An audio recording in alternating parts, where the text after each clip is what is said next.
We here at CBS News are committed to stopping the stigma surrounding mental health and taking the shame and the blame out of discussing mental illness. So this morning we're hearing from 4 people whose children died by suicide. Suicide is the second leading cause of death among teenagers in this country. A recent study found that teen suicide jumped 56% from 2007 to 2017.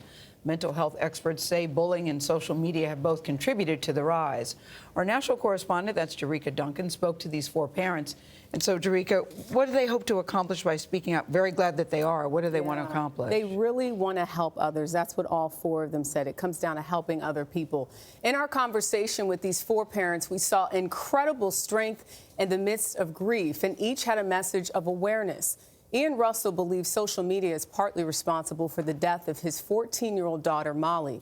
Freddie Avila's 13-year-old daughter, Rosalie, died by suicide after he says she experienced extreme bullying in school.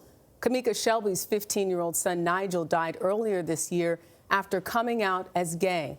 And Carolyn Zano lost her 18-year-old son, Cameron, to suicide in 2005 after he battled years of depression and addiction. Nigel was such a joy. He was always being silly. He loved to dance. He loved to sing. Rosalie, she was an angel. She wanted to be a lawyer. And I asked her, why do you want to be a lawyer? Because I want to make the world a better place. Cameron, he was a very good artist, photographer, generally just a very sweet, caring kid. Molly was adorable. One of the most caring people that I've ever known. And she was obviously also very good at keeping secrets, because she managed to keep from us as a family that she was suffering in this way. We had no idea. Statistics show that in 9 out of 10 suicides, the person had diagnosable mental health issues. Raise your hand if you believe your child had mental health issues or had been diagnosed with a mental health issue. Definitely, yeah, definitely. And I know now is that bullying causes mental health. They made a video about her during school hours. The guy says, oh, look at this ugly girl sitting over here by herself. And it went viral inside the school. And after that, that took her to a dark place. And that's when I started losing her. In Molly's case, was she bullied, or you feel like it was more social media? The only thing that we did find was on social media, which invited people who were depressed into a club.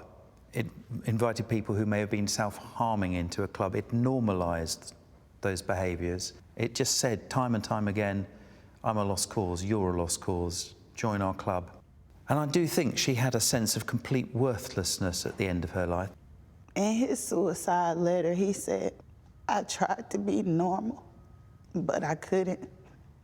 It broke me. He said, Mama, I can't help that I'm the way that I am. African American youth are significantly more likely to die from suicide compared to Caucasians. Why do you think that is? The pressure. I'm like, you're going to go through a lot in this world being a black man. You're going to go through twice as much being a gay black man. Does this make it harder to process because they were teens, they weren't adults? It's selfish, but I'm like, well, I'll never be a grandmother, never see him get married. And then that's purely selfish, but it's true. Never going to graduation, never seen her get dressed for prom, or become the person she wanted to be. It's hard. It's hard losing your baby. When you guys think back, were there warning signs? The warning signs were a teenager spending a bit more time in her bedroom and separating that slightly normal, awkward behavior that a teenager has as they grow up from the warning signs that can alert a parent to the dangers of anxiety, depression, or suicide. I think so hard for any parent to do. Nigel's case was a little bit different simply because he told me that he was having thoughts of suicide. I started taking him to see therapists. I actually thought he was getting better. He had started doing normal stuff again, wanting to play with his friends. And at that moment when I finally started to let up and I thought he was okay, that's when he really wasn't. And Carolyn, you experienced this loss in 2005. What advice do you have to these parents here today? Well, the first couple of years, you know, you're in a big fog. You eventually come out, and I think all of us are out to help other people. I have become more spiritual, not in a churchy kind of way, but another way. I know when Cameron's with me, probably like right now, What do you think he's saying right now? that their choice hurts us, but they are in a safe place. They're okay. I know what Molly said in one of her notes. I love you, and I know you love me. I'm so sorry, but I just have to do this. I'll see you in a little while when you're old and grey.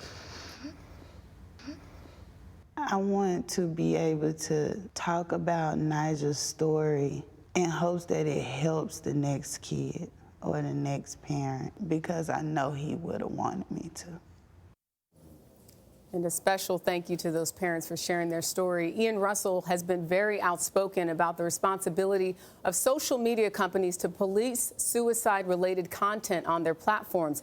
Just this week, Instagram strengthened its policy, and Freddie Avila is pushing for Rosalie's law in California, which would make bullying a crime. Some of the signs to look out for are isolation, anxiety, substance abuse, mood swings, and erratic sleep patterns. The National Suicide Prevention Lifeline is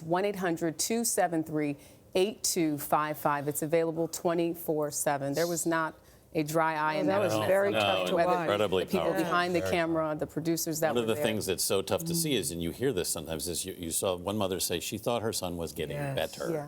That's what scares me, Anthony, Yes. as a parent. You think they are getting better, and then that happens. But also the warning signs are also things that teenagers are doing anyway. Yeah. So it's hard to tell what's really problematic and What's a real normal. crisis. Yeah. And we spoke to a psychologist before we interviewed those parents, and one of the things that they talked about is people need to speak and know that it's okay to ask questions. Yes. Are you okay? Yes. Do you And have ask, are you suicidal having, thoughts? yes, yeah. Yeah. Because you think maybe you're triggering something, but you're not. Right. It's so important that we're having this conversation. Our thanks to the parents who were so open with Jerika.